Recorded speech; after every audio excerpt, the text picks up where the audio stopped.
여러분 안녕하십니까? 뉴스라이브 문을 엽니다. 태양열과 지열을 이용한 국내 최초의 제로에너지 주택. 지난 2017년 노원구의 첫 조성 시 대통령이 방문할 정도로 세간의 관심을 끌었죠. 1년이 지난 지금 천장과 타일, 난방 등에서 여러 하자가 발생하고 있다고 합니다. 에너지 제로도 좋지만 무엇보다 불만이 제로가 돼야겠죠. 오늘 뉴스라이브에서 이 문제 짚어봅니다. 4월 2일 뉴스라이브 지금부터 시작합니다. 오늘의 헤드라인입니다. 은마아파트 주민들이 재건축 승인을 촉구하는 집회를 열었습니다. 일부는 1:1 재건축도 주장했습니다.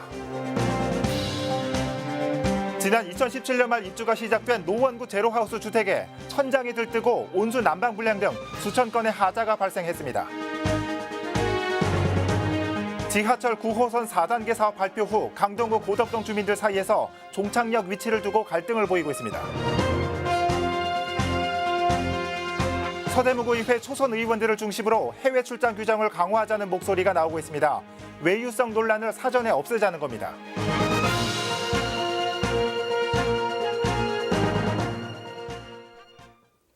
강남 재건축의 지표로 불리던 은마 아파트의 재건축 사업이 지지부진합니다. 서울시의 권고에 따라 관련 절차를 이행하고 있지만 도시계획위원회에 상정되지 못하고 있습니다.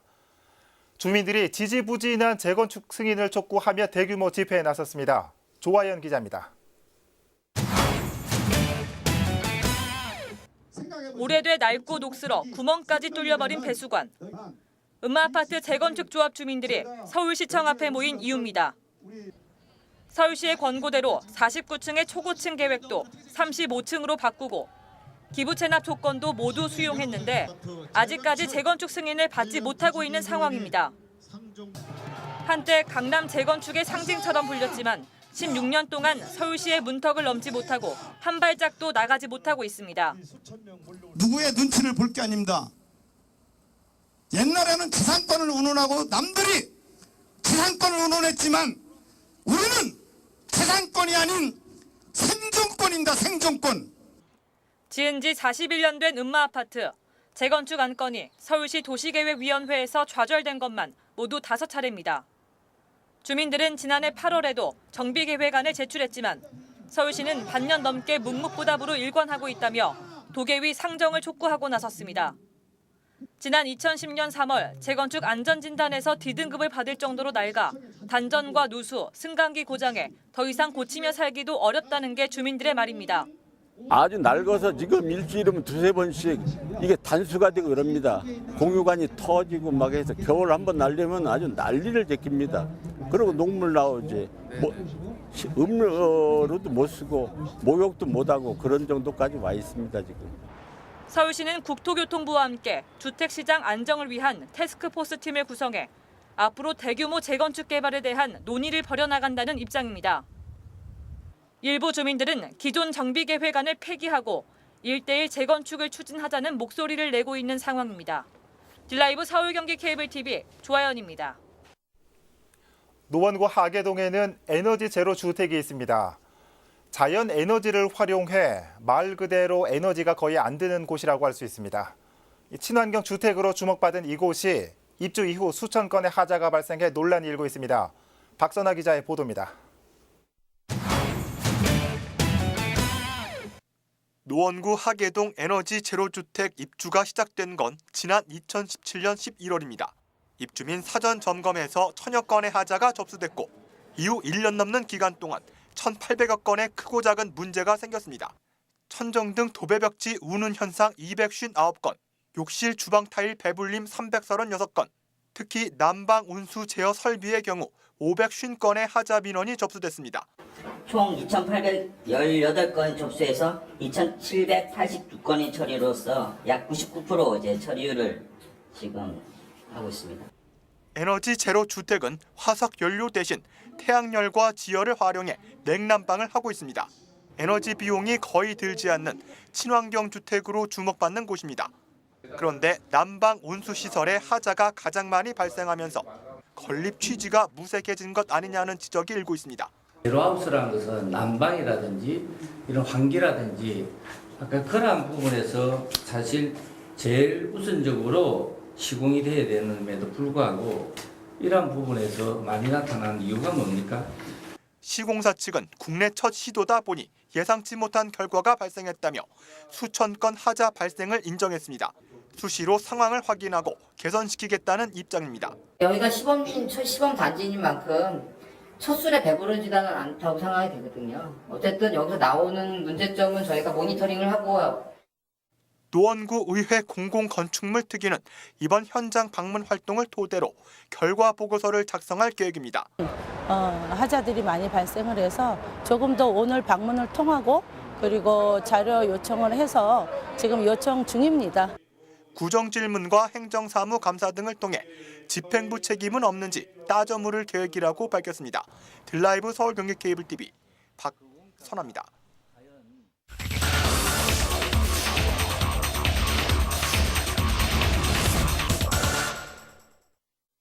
700m를 사이에 두고 주민들이 서로 대립하고 있는 곳이 있습니다. 강동구 고덕동입니다. 최근 서울시의 도시철도망 계획이 발표되면서 지하철 9호선 4단계 사업의 최대 수혜 지역으로 꼽히고 있는 곳이기도 합니다. 그런데 정작 여기에서 살고 있는 주민들은 사분오열하는 양상을 보이고 있습니다. 어떤 사연이 숨어 있는 것일까요? 집중 취재 와디슈에서 살펴봅니다. 샘터 근린공원역을 사수하자는 문구의 현수막. 또 다른 전단지엔 동명근린공원역을 쟁취하자는 문구가 눈에 띕니다. 지하철 9호선 4단계 구간 건설 계획이 가시화되는 가운데 고덕동 일대에 거주하는 주민들이 지하철역 위치를 놓고 의견이 엇갈리고 있는 겁니다. 주민들 사이에서 균열의 조짐이 보이기 시작한 건 지난 1월. 9호선 4단계 구간과 관련된 예비 타당성 조사와 연구 결과가 발표되면서 지하철역 위치를 놓고 논란이 일기 시작했습니다. 4단계 구간의 종착역이 동명근린공원 근처로 표시됐다는 사실이 알려지면서 고덕일동 주민들을 중심으로 반발 여론이 확산된 겁니다. KDI가 지난해 5월 발간한 서울 지하철 9호선 4단계 건설 사업 보고서엔 샘터 근린공원 통과 구간을 언급한 부분에서 최소 곡선 반경을 고려한 결과 국토부 광역교통계획에서 검토했던 노선 거리보다 연장됐다는 내용이 언급됐습니다. 여기에 열차의 정비와 회차 시설 등을 감안해 정거장을 아리수로 하부에 계획한다는 부분도 담겼습니다. 당초 샘터 근린공원 인근에 설치될 것으로 전망됐던 9호선 4단계 구간의 종착역 위치가 바뀔 여지가 있었음을 짐작할 수 있는 대목입니다. 이에 대해 고덕일동 주민들은 4단계 구간 사업의 적합성을 따지기 위한 논의를 진행하면서 수년 동안 해당 역의 이름을 샘터 근린공원역으로 불러왔었다며 9호선 4단계 구간의 종착역을 동명근린공원에 인접해 짓는 것은 어불성설이자 주민 기만 행위라며 목소리를 높입니다. 첫 번째로 그 위치가 고덕 비즈밸리 정문이에요. 샘터 근린공원역이 고덕동에 되게 지금 원하는 위치가 정중앙이에요. 힐스테이트도 그렇지만은 뭐 아이파크, 그다음에 뭐 고덕 1동 주택가, 그리고 고덕 2동 앞쪽에 사시는 분들까지도 전부 다 아울 수 있는 지역이거든요. 이런 명분에 대한 충분한 해명이 없이 그냥 갑자기 역사가 동명근린공원으로 700m 뒤로 움직인다라고 했을 때 과연 누가 납득을 할 수 있겠으며. 고덕 2동과 강일동 일대 주민들은 예비 타당성 조사 결과에 따라 동명근린공원이 9호선 4단계 구간에 종착역이 돼야 한다고 주장합니다. 세간에 샘터 근린공원이 언급되었다는 이유만으로 역 설치가 이루어져선 안 된다는 겁니다. 고덕 2동, 고덕 강일 1지구, 그리고 고덕 리엠파크까지 모두 다 수요 조사를 예타에 집어넣은 것으로 알고 있어요. 예전에 나왔던 지도상에 샘터공원역이라는 이름 하나만으로 샘터공원역이라는 이름이었으니까 여긴가 보다 하고 자기네들이 주장하고 있지만 저희의 편의성을 배제한 샘터공원 쪽은 아니라는 생각이고요.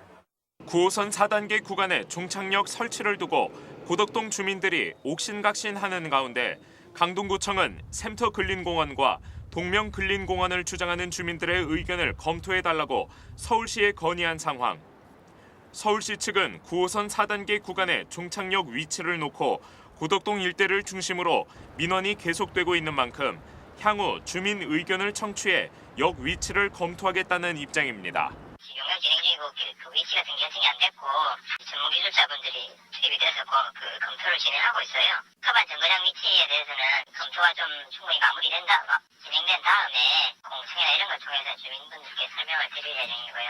전문가는 지하철역이 지니는 특수한 가치로 인해 갈등이 일어나고 있다며 고덕동 인근 주민들 사이에 갈등을 풀기 위한 해법으로 지자체와 지역 정치권을 중심으로 한 대화와 타협을 제시합니다. 주민들 입장에서는 다 각자가 자기들하고 가까운 쪽에 역사가 위치하는 걸 희망할 겁니다. 근데 그걸 나무랄 수는 없는 거고 지자체 그 책임자든가 또 지역구 그 관리하는 의원들이 다 계시잖아요. 그런 분들이 좀 수기를 해서 그 지역 주민들하고 대화도 하고 타협도 하고 앞으로 5년 후, 10년 후에는 그 지역이 어떻게 변화할 거다라는 것도 좀 고려하면서 의사결정을 해야 되지 않을까. 고덕동에 고덕 강일 보금자리 지구와 2022년까지 고덕 비즈밸리가 들어설 예정입니다. 주거와 상업 기능을 모두 갖춘 초대형 복합 도시가 탄생하는 겁니다. 향후 3만 명의 인구가 유입될 것으로 예상되는 상황에서 고덕동 발전을 위한 진지한 고민이 필요한 때입니다. 집중 취재 와디슈였습니다.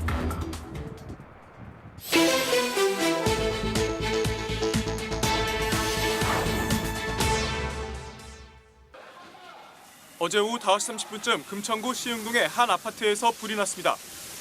이 불로 거주자 이모 씨 등 15명이 연기를 흡입해 인근 병원으로 이송됐고 가전제품과 가재 도구 등이 불에 타 소방서 추산 500만 원의 재산 피해가 발생했습니다. 소방당국은 음식을 조리하는 과정에서 불이 난 것으로 보고 있습니다. 지난달 31일 오후 10시쯤 영등포구 신길동의 한 나물 가게에서 불이 났습니다. 이 불로 인근에 있던 노모 씨 등 3명이 연기를 흡입해 현장에서 치료를 받고 가게 옆에 있던 점포 3곳은 전수됐습니다. 경찰과 소방당국은 내일 오전 10시에 합동 감식을 벌일 예정입니다. 뉴스라이브 사건 사고였습니다.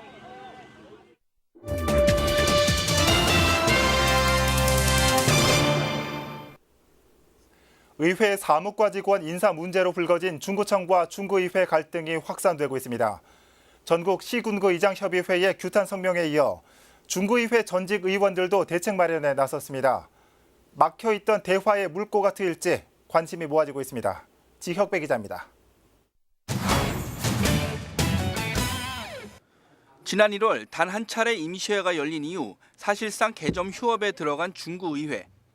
지난 2월 27일 중구청장이 의회 사무과 직원 3분의 2에 해당하는 16명에 대한 대규모 인사 발령 이후 벌어진 중구청과 의회의 갈등 때문입니다. 서양호 구청장은 구청장의 정당한 인사권 행사라는 반면 조영은 의장은 의장 추천에 따라 구청장이 인사 발령을 내야 한다며 맞서고 있습니다. 이런 상황에서 전국 시군구 의장 협의회는 지난달 25일 중구청에 부당 인사를 시정하라는 내용의 성명서를 중구청에 전달했습니다. 중구의회 전직 의원으로 구성된 중구의정회도 회원 16명과 현직 의원 5명이 참석한 가운데 성명서 발표를 위한 긴급 회의를 열었습니다. 이런 사태를 야기하게 된 데 대해서 현재 의장을 맡고 있는 사람으로서 우리 의정의 회원님들이나 또 우리 구민께 정말 죄송하게 생각하고요.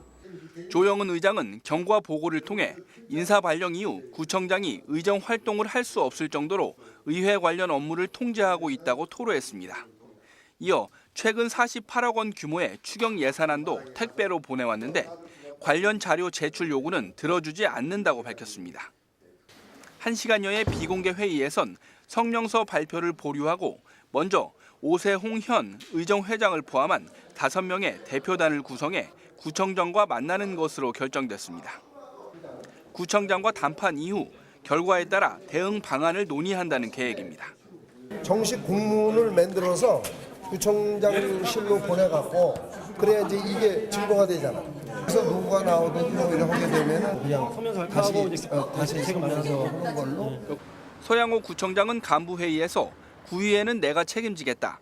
직원들도 의원들을 안 보니 편하지 않냐며 의원들과 만나면 누구와 몇 시에 만났는지 보고하라는 지시를 내린 것으로 알려지고 있습니다. 중구의정회가 꽉 막힌 중구청과 의회 간 대화의 물꼬를 틀 수 있을지 관심이 모아지고 있습니다. 딜라이브 서울 경기 케이블 TV 지역구입니다. 기초의회 무용론까지 나왔던 예천 군의회 사건 기억하실 겁니다. 구의원들의 외유성 해외 연수 논란은 어제 오늘 일은 아니죠. 이런 가운데 서대문구의회에서는 이런 논란을 사전에 막기 위한 자정 노력이 이어지고 있습니다. 이혜진 기자가 보도합니다. 매번 반복되는 구의원들의 외유성 해외 연수 논란. 대부분의 일정이 관광지 중심으로 짜여 있거나 과도한 비용이 책정돼 논란의 중심에 서왔습니다. 외유성 논란을 막겠다며 심사위원회를 통해 사전에 일정을 심의받고 연수위엔 보고서를 작성했지만 외유성 논란을 막아내지 못했습니다. 공무국여행심사위원회 현직 구의원들이 들어가 있는데 아무래도 현직 구의원들이 거기 들어가 있다 보니까 이제 뭐 민간 위원들도 공무국외 여행의 계획이 문제라든가 이렇게 지적하기가 되게 어려운 구조인 거죠. 이런 가운데 서대문구 의회에선 자정 노력이 일고 있습니다. 초선 의원들을 중심으로 해외 출장에 대한 규정을 강화하고 나선 것. 사전에 출장 계획을 심사하는 심사위원회 변화가 가장 큽니다. 그동안 심사위원 7명에 구의원 2명이 포함됐지만 앞으로는 전원 모두 외부위원으로 구성됩니다. 또 출장 계획서의 경우 기존엔 출국 20일 전에 제출해야 했지만 앞으로는 30일 전에 제출해 심사를 받아야 합니다. 이 일을 통해서 이제 셀프 심사라는 이야기가 사라질 수 있게끔 이렇게 했고요. 좀 더 심사를 세부적으로 할 수 있게끔 열어놨고 또 주민 보고회를 통해서 주민들의 신뢰를 더 얻을 수 있는 그런 내용도 함께 담았습니다. 만약 불미스러운 일이 발생했을 경우 출장 비용을 환수해내는 규정도 마련됐습니다. 출장 중 무리로 징계를 받은 경우엔 다음 출장도 제한됩니다. 해외 출장과 관련한 모든 절차를 심사위원회 심의를 받아 애초에 외유성 논란을 잠재우겠다는 의지로 보입니다. 무엇보다도 많은 분들의 우려를 씻어내고 주민들의 신뢰를 회복하고자 우리 서대문구 의회 의원들이 여야 상관없이 모두 한마음을 뜻을 모아서 추진한 것에 그 의미가 있다고 생각합니다. 기초의회 해외 연수마다 꼬리표처럼 붙어 다녔던 외유성 논란. 서대문구 의회가 논란의 마침표를 찍을 수 있을지 관심이 모아지고 있습니다. 딜라이브 서울 경기 케이블 TV 이혜진입니다. 구로구의 공동 육아 나눔터가 문을 열었습니다. 지난해 1호 나눔터 개소에 이어 두 번째입니다. 부모들의 육아 고민을 덜어내는 공간이 될 것으로 기대를 모으고 있습니다. 엄정규 기자입니다. 아이들이 엄마 손을 잡고 찾은 이곳은 구로 공동육아 나눔터입니다. 넓은 공간에서 자유롭게 뛰어놀기도 하고 한쪽에선 장난감 놀이에 푹 빠졌습니다. 아이뿐만 아니라 엄마들이 육아 정보를 나눌 수 있는 프로그램실도 갖췄습니다. 맞벌이 부모를 둔 초등학생을 위한 돌봄 교실도 운영 중입니다.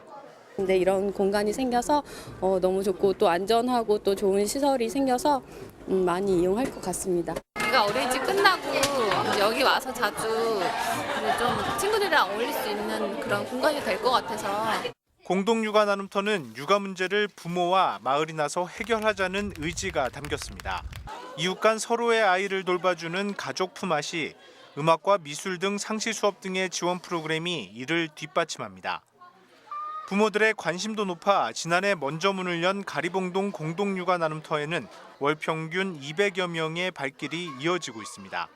육아나 돌봄에 대해서 좀 편하게 생각할 수 있도록 보육에 대한 그런 돌봄 네트워크 형성을 하고자 하는 그 장소로 생각하시면 됩니다. 동네 일도 이야기하고 때로는 뜨개질도 같이 하고 또 품앗이도 하고 또 김장도 같이 하고 이러면서 공동체가 살아나거든요. 편리하고 편안하고 또 이 안전한 그런 돌봄 시설이 많이 있다면은 아마 아이 낳는 데 대한 부담이 훨씬 더 많이 줄어들 거라 생각합니다.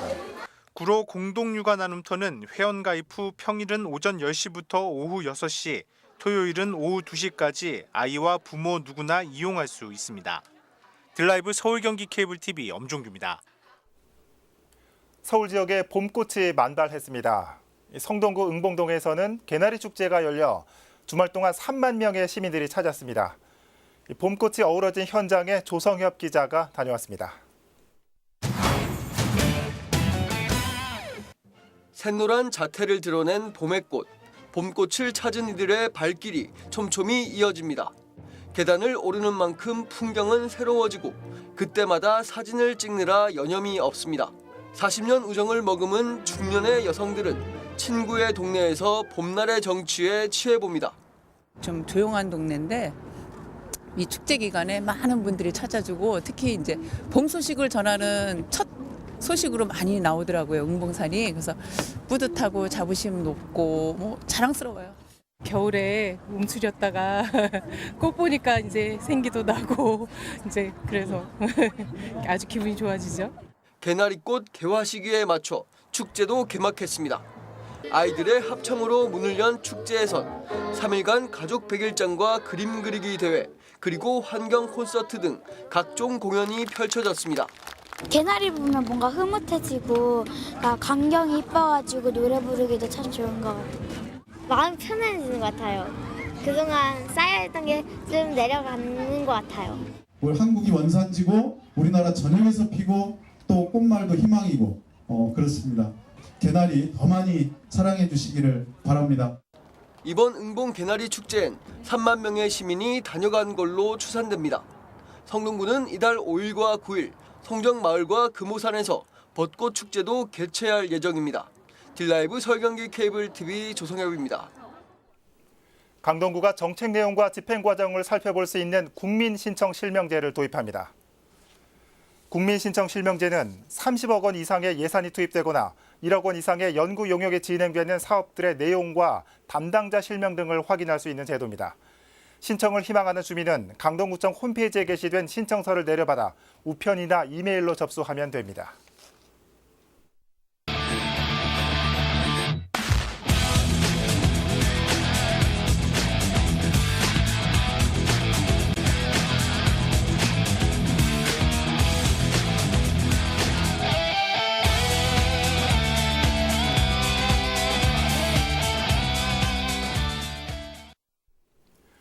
서울시 자사고와 교육청 간의 갈등이 깊어지고 있습니다.